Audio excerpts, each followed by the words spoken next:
You know, this song was one of the first songs when I first started learning how to play guitar, and I took guitar lessons and I knew nothing about anything. My instructor at the time tried to teach me this as like one of my Wow. first, yeah, and I was like, I can't play. I'll never learn how to play this. This is impossible. And then like somebody showed me like Lick It Up by Kiss. And I was like, okay, well that's a little bit easier. Yeah. Yeah, yeah. Dust in the Wind was one of my first songs, and I would never do that to a student. I was about to say, Yeah, was that guy drunk when you went to your lesson or what? I don't know. It was a long time ago, but yeah, I was very disheartened because guitar was a lot harder than I thought it was going to be, and it's hard anyway. It's hard, it's a lot of work to learn how to play, but I don't think you're supposed to teach Dust in the Wind to. What are people thinking? Oh, well, whatever.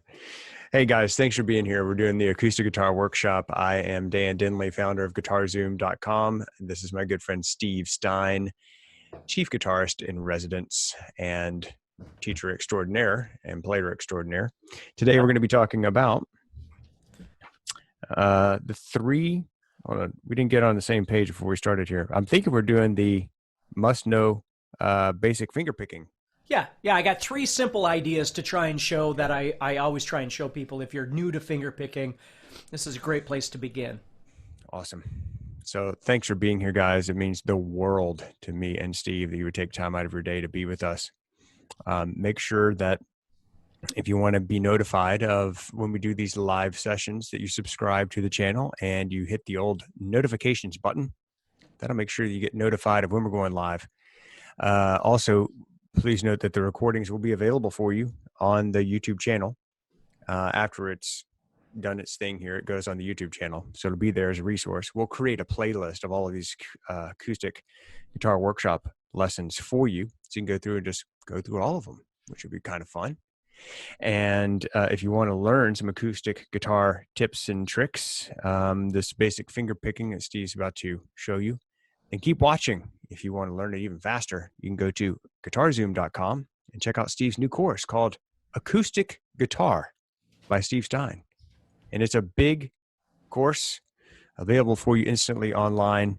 Teaches you everything you know, everything you need to know about playing an acoustic. So you can check that out there. Show us the finger patterns, sir. Okay, so what we're going to do is let's just start with a D chord. So that way we're just dealing with 4 strings. Can you hear me okay, Dan?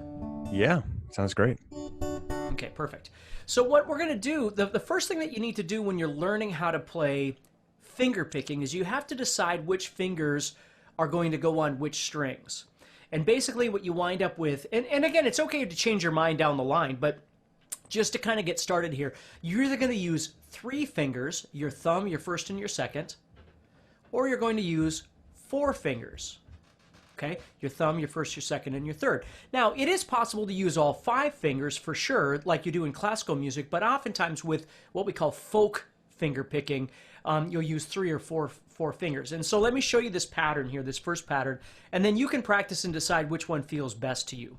So basically what you're going to do is you're going to, whenever you're learning how to finger pick, think of it as kind of like a thumbs up. Your thumb is going to be a little bit further out from your other fingers. If your fingers are like this, the problem is your thumb's going to be back here and it's going to feel really awkward. And if you put them like this, they're going to run into each other. So you kind of want your thumb out just a little bit further than your other fingers. And your thumb, of course, and then your other fingers are going to kind of cup into the back side of your hand here like this, okay? So the picking pattern that we're going to learn, the first one here, I always call it just toward the floor. It literally is going to just move toward the floor. So you're going to pluck the 4th string with your thumb, and then you're going to pluck the 3rd string with your thumb as well, and then you're going to pluck the 2nd string with your first finger, and then you're going to pluck the 1st string with your middle finger. And what I want you to notice is I'm also setting my pinky down on the guitar. I'm stabilizing my hand. And again, you may not like that. You may decide that you don't want your pinky on the guitar, but for me, it's comfortable for me to set that down to brace down my hand on my guitar. And then as I play, I've got thumb, thumb, first, second. So I'm assigning fingers to strings. and I'm creating a pattern. Okay, and with my pinky down like this, it helps me to be able to drop my hand down and pick those strings and then move back up and still stabilize my hand. Okay, because I don't have to be moving from the elbow and things like that. But some people don't like to do that. Some people don't like to stabilize, so they'll just kind of hold sort of against this part of the guitar, if you think about that. You know, kind of up in this area. Again, I know this guitar is a little bit different than the guitar you might be using, but you'd be up on this curve and you kind of hold against there. And either way is perfectly fine, okay? So now as I play, what I'm doing is my thumb's kind of to the outside a little bit, and I'm going to go thumb, thumb, first, second. This is called double thumbing for an obvious reason, right? So I'm going...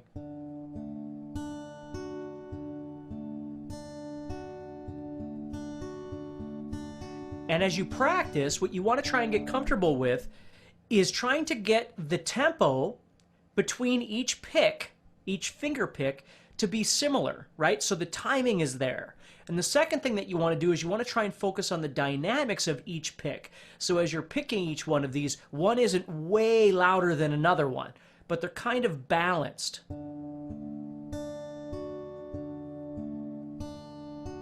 And don't let speed be an issue. You don't need to try and do this really fast or anything like that. So that's toward the floor using 4 strings. And of course you can hear me playing this pattern of 4. You know, we can make patterns of 3 and 5 and 2 and 8 and whatever we want, but this is just a really great place to start, is just doing that pattern of 4. Now, if you don't like double thumbing, what you can do is use your thumb on the 4th string. You can use your first finger on the 3rd string, use your second finger on the 2nd string, and use your ring finger on the 1st string. And you can do that same pattern.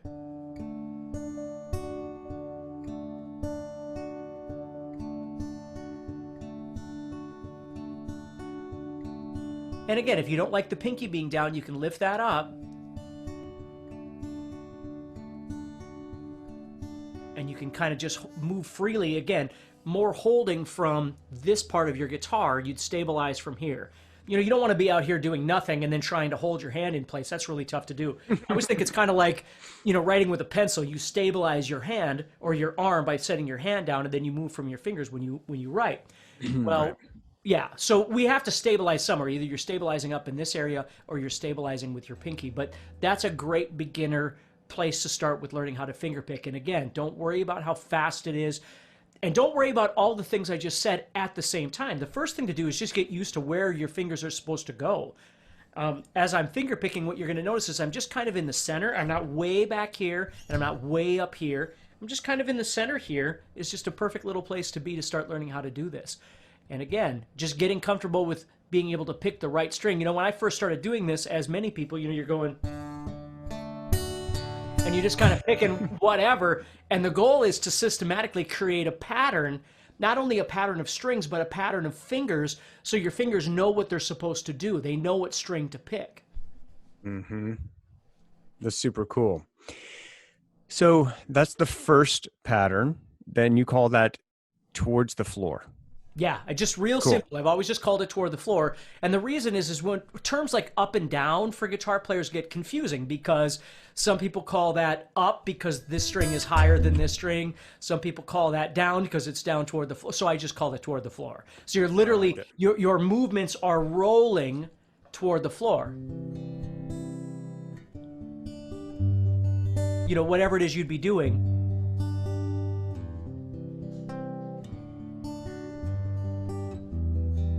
Right? Anything that you're doing is just kind of flowing toward the floor. Okay, so that's the first pattern. That was really cool.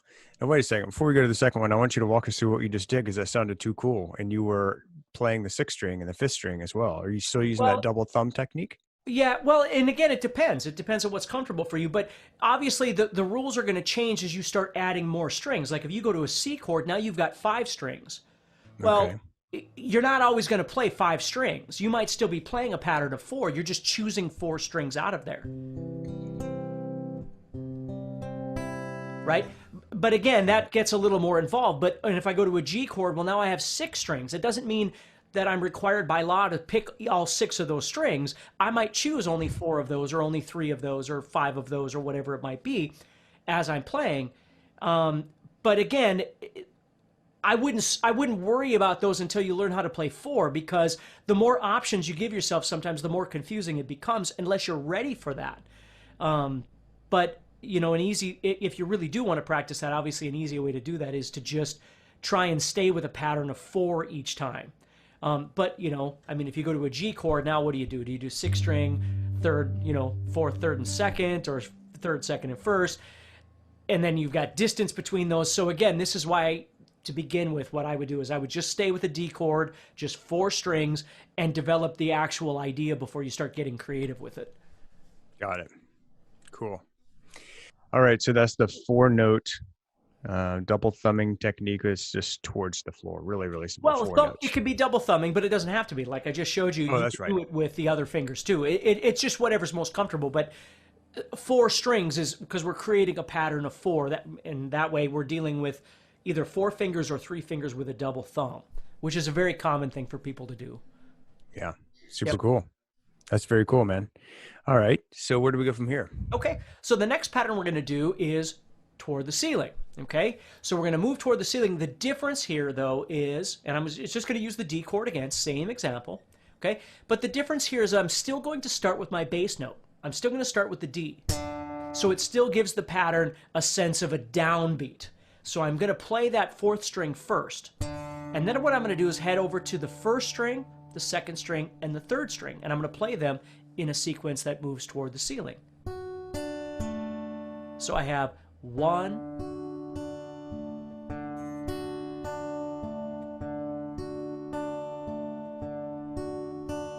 and again, if you're not using the double thumb, you'd use these fingers right here.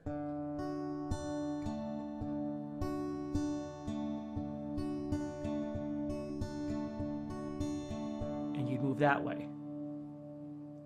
Okay, so same idea, you've just changed the order. So instead of moving from 4th string, 3rd string, 2nd string, 1st string, you're going to play 4th string, and then you're going to move toward the ceiling, 1, 2, and 3. Those are the strings you're going to use. Got it. Very cool. And Could you, real quick? Yeah, go ahead, man. While he's doing that, guys, I want to thank you again for being here. And if you have any questions or comments, pop them in the old chat box. If you're watching this on the old YouTube streaming, if you're on another platform like Facebook or something, just put it in the comments. Let us know. We'll be happy to address any questions you have there. We are in the midst of this acoustic guitar workshop. Guys, if you are enjoying this, I think you'll very much like Steve's new course. It's called Acoustic Guitar by Steve Stine. It's available at guitarzoom.com. It's a comprehensive A to Z, step-by-step course on playing your acoustic guitar. And one of the cool things that I think you'll like about this course is that you don't have to start at the beginning and go straight through. Some of the courses that Steve's made, you probably should do that, like the Music Theory Masterclass. Might be a good idea to start at the beginning and go straight through. Wouldn't necessarily have to, but this is one for sure. If you're like, I just want to learn how to do those finger picking techniques and all the other finger picking techniques you're going to learn in that course, you can just jump to that. You don't have to go through the strumming patterns. You have to go through all the different chord types and all of those before you can get to it. So it's something you can bounce around in, just go to the thing you're most interested in right off the bat. It's called Acoustic Guitar by Steve Stine, available at Guitar Zoom. Where do we go from here, sir? We've done the moving towards the floor. We've done moving towards the ceiling. And now what? Okay, so now we're just going to do an in and out pattern. So we're going to take that same idea, but this time what we're going to do is we're going to move from 4th string to 2nd string. Okay. And then 3rd string to 1st string. So again, whatever finger combination is working for you, whether it's double thumbing or whether it's using all 4 of these fingers, you would simply go, I'll show you with all 4 fingers here like this. Okay, so I'd be playing 4, 2, and then 3 and 1.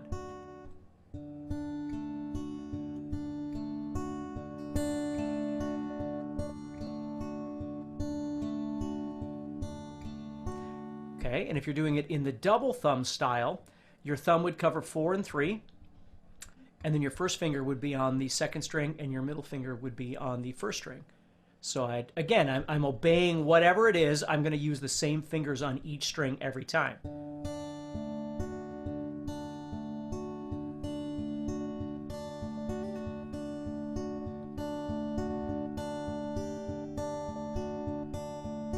see? So when we think about like the beginning when I did, and again, we're not gonna worry about this finger picking pattern, but when I did,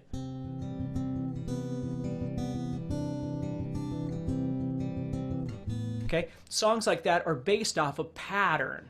So it's not just random picking of strings. Now, don't get me wrong, it is very possible to play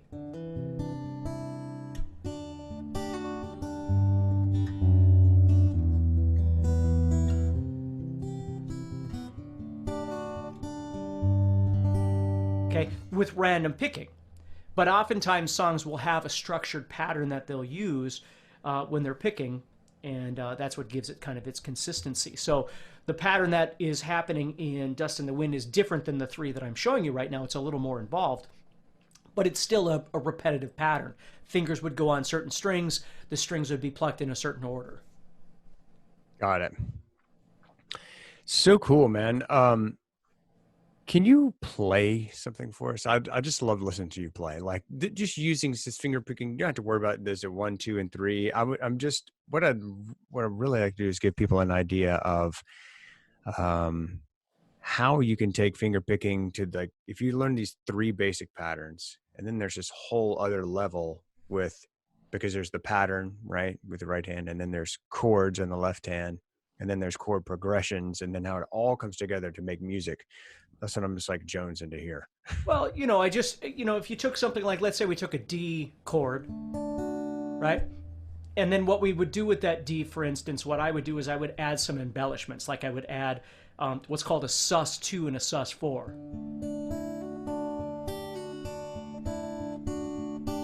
And that would kind of set me up maybe to move to like a C chord.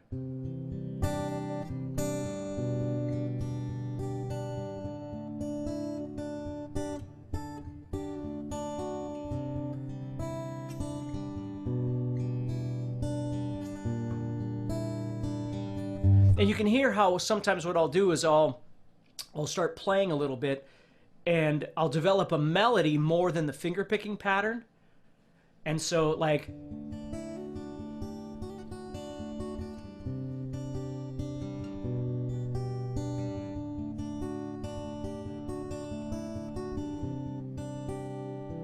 and then like right here, now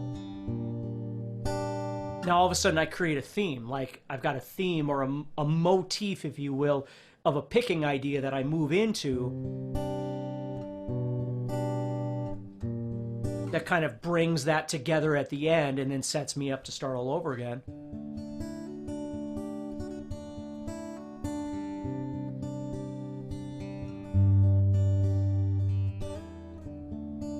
I mean, there's lots of things that you can do as you get more comfortable for this.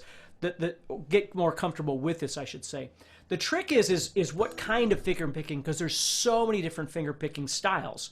Like there's bluegrass finger picking, which I do not do.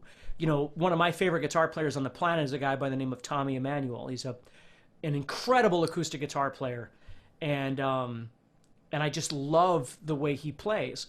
And he can go everywhere from gospel to bluegrass to all kinds of different places. And then there's the kind of general pop music finger picking, right? Where we're just adding a layer of something. Maybe somebody's playing chords and we're doing some sort of finger picking thing underneath that. As a matter of fact, I just did a lesson on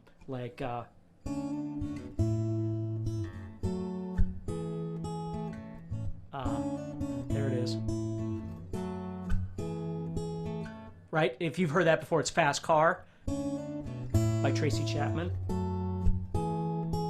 But it's the same thing. It doesn't really have a lot of element of embellishment. It's matter of fact what it is when you play. So different songs require different things. So there's really 2 different approaches to finger picking. One is the free approach, where you're just going to kind of add things as needed. And then there's the structured approach, where you're going to be learning actual patterns and applying those patterns to play the song or write a song or whatever it might be. Very cool, dude. Man, I am just, we do, we've done theory, we've done so many soloing things, and it's just kind of nice to come back to the acoustic guitar, which is, I think, where a lot of players start. And it's just such a beautiful instrument. And I want to thank you for creating this course, and I think a lot of people are going to get a huge benefit from it. Guys, we've done a lot today already. Thank you for being here. Is there anything you want to cover, Steve? Should we wrap it up? No, I think that's good. I think those three patterns, if you're new to finger picking, this is a great place to start. And again, don't get it in your mind that you have to do all these things fast to get to the finish line. The goal is to try and make them comfortable for yourself, you know? Right. And in trying these three patterns, you might find that one particular pattern just tends to roll off your fingers more. And it's important to be aware of that, because that intuition will lend yourself, when you start getting into improvising with these things, some of those patterns that you find more comfortable are probably what's going to flow better when you're jamming. Right. You know, you touched on something there I would like to get your opinion on. My personal idea is that, you know, if you're struggling mightily with something, might be a good indication that that's not your thing. I'm not saying you don't work hard at getting better or something. Don't misunderstand. I'm just saying that if you're beating your head against the wall trying to do, let's say, arpeggios, or you're beating your head against the wall trying to master some particular extravagant finger picking thing, like, don't worry about that. Like, find the thing that you're super passionate about and like double down on that thing and get really good at that. Like you were just saying, the guitar player that you admire so much is a great acoustic player. Well, Well, he's not. yeah, Anyway, and I would agree with Malmsteen. that. The only thing I would say is that I would add on top of that is that if there's a particular technique or a particular thing that you want to learn how to do on the guitar that is out of your realm of ability, it's not that it's not achievable. It's just you've got to build steps to get there. Mm, So if you are if you've never, obviously if you've never done finger picking before, you can't look at a Tommy Emmanuel and go, well, I'm going to try and learn how to play like Tommy Emmanuel. You can say that, but there's steps that you're going to have to take to get there. And could you learn how to play like Tommy Emmanuel? Heck yes, you could. But you've got to take the time, and you've got to take the training, and you got to take the proper steps to get there. Like, that's the whole thing with becoming really good at any craft. There's a lot of people that are, they're good at a lot of things. It's hard to become, and I hate to use the word great because I'm certainly not talking about myself. But when you become great at whatever a craft is, it's because there has been so much time spent. And the thing about it is in this whole process of learning how to play guitar, like Dan said, the one thing is be aware of the things that seem like they come natural to you. And then the things that don't come natural to you, you've got to understand that there's a large learning curve and a lot of little pieces that have to go in to kind of get to that place. That's how great people become great. That's how great players become great. It's not like they started off great. It's not like they grabbed the guitar or started sing, or whatever the case may be, whatever it is. And it just, I mean, there are those few people in the world, I suppose, that happens to, but the rest of us spend our whole lives trying to get better at something. So like with my guitar playing in particular, I still am not, I'm not even close to being done on trying to get better at what it is I do. I haven't stopped. There's not a freaking day that goes by that I'm not trying to get better at what I'm doing. And sometimes that better might be 5 levels off from where I am right now, or 10 levels or 20 levels or whatever it might be. But I've been playing long enough that I understand the process. So now I have to decide, is it worth that time consumption on a daily basis to go that way? And I'll use Tommy Emmanuel as a perfect example. I love Tommy's playing. I will be dead before I learn how to play like Tommy Emmanuel. And the reason is because I'm not willing to give up everything else that I've strived for. I like who I am. I like the way I play. I don't want to give all that up to become something else. I'm okay here. But I can learn from Tommy, and I can use Tommy as an inspiration, and I can get ideas from Tommy, but I have to be okay with the fact that I'm not willing to give all this up. If you're not that far along in your journey, you still have a lot of options of where you'd like to go in your playing. It's just you have to be realistic of how much time do you have? How much time are you willing to put into this? And find the right path which is really important. And again, I know we keep talking about these same things over and over and over, but all these discussions, but it's easy to get lost. It's easy to just go, I don't know what I'm supposed to be working on, and I don't know where I'm going, and I don't know what I want. Because I was that way too, But that's why you have to kind of, again, like Dan said, you got to kind of be intuitive and go, this kind of makes sense to me. You know, like my daughter's a prime example. My daughter was just here a little while ago. She doesn't wake up every day wishing she was Eddie Van Halen. She could care less about Eddie Van Halen. You know, she's Mm-hmm. 19. She doesn't care about Eddie Van Halen. She doesn't look at guitar the same way I look at guitar. She looks at Right. guitar as an instrument that she could use for songwriting, for support of her voice, that sort of thing. That's what the guitar is to her, and that's not bad. That's the other side of the coin. From I grew up with it, you know, Yngwie Malmsteen and Satriani and Vai and Eddie Van Halen and all those guys. That's what I grew up with. So my perception of guitar is completely different than hers. That doesn't mean mine's better. It's just that's what I've used the guitar for. And what I didn't learn how to do is to sing like her. Right? That's a Mm-hmm. station that she practiced while I was practicing my guitar. She was learning how to sing. Right. Why would I want to learn how to sing? You know what I mean? And now it's something that I wish I had done. So it's learning how to balance all these things when you're learning how to play. Yeah. That's sage advice, man. Yeah. That's great. That's wisdom right there talking, guys. This, Yeah. Steve, we were laughing at the last session we did. You played guitar for over, I guess, 30 years now. I've been teaching, 35 years. I think we decided you had played something like 30 teaching. Yeah, 36 years it's been. 36, almost 37 years.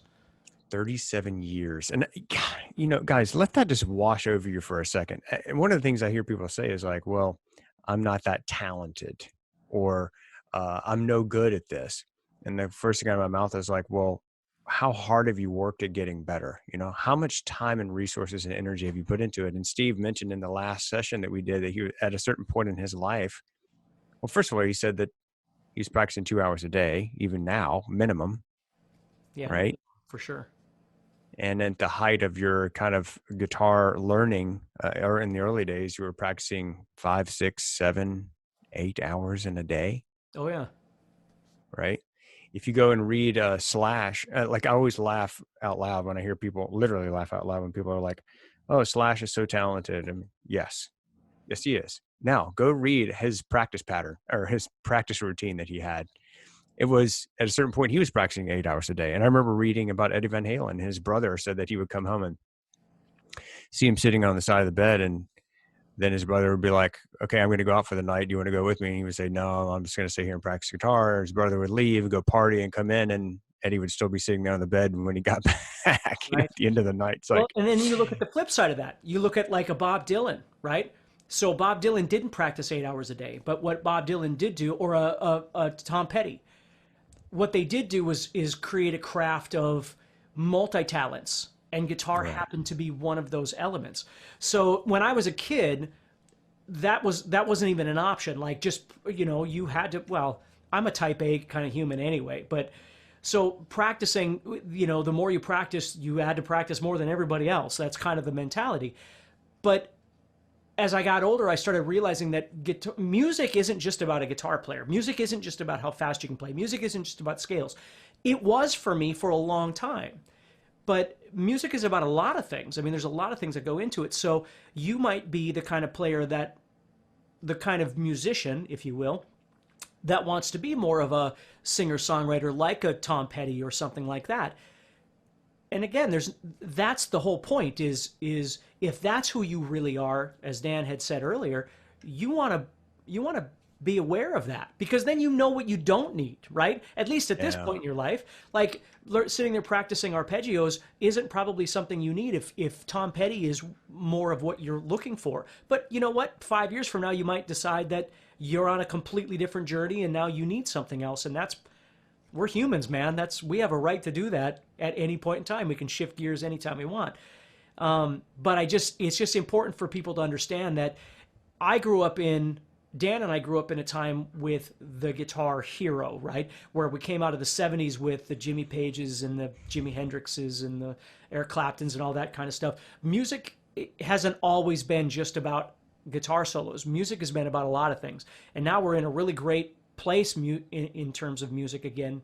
Well, now it's 2020, but where music can do all kinds of different things. People love stuff with solos. People love stuff that's just acoustic. People love stuff that's a cappella, right? I mean, there's a million different things. So what I love about the guitar is that especially with acoustic guitar, is that it can be a leader instrument. It can be a front instrument, but it can also be a supporting instrument in what you like to do with your musical journey. You know, it might be you singing and playing guitar, you know, or whatever it might be. So just kind of keep that in mind.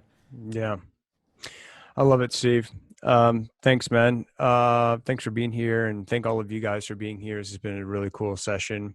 If you enjoyed it, please like it, comment, share it, subscribe, and make sure you turn on the notifications so that you can be notified of when we're going to be doing another one of these acoustic guitar workshops. We do have a couple more of them planned for you. And if you'd like to check out Steve's new course on everything acoustic guitar, I mean, we haven't even scratched the surface on. I mean, today we just talked about 3 finger patterns. Steve's course is called Acoustic Guitar by Steve Stine. It's available at guitarzoom.com. It's a comprehensive A to Z course. It takes you through everything that you would want to learn about acoustic to set you up for what I call a foundation for your continuing journey and your continuing learning. And it's available for you there if that's what you're interested in. Cool. All right, Steve. Hey, thanks again, brother. Awesome. Yeah. Thank you, everybody. Take care. All right. See you guys. See you next time.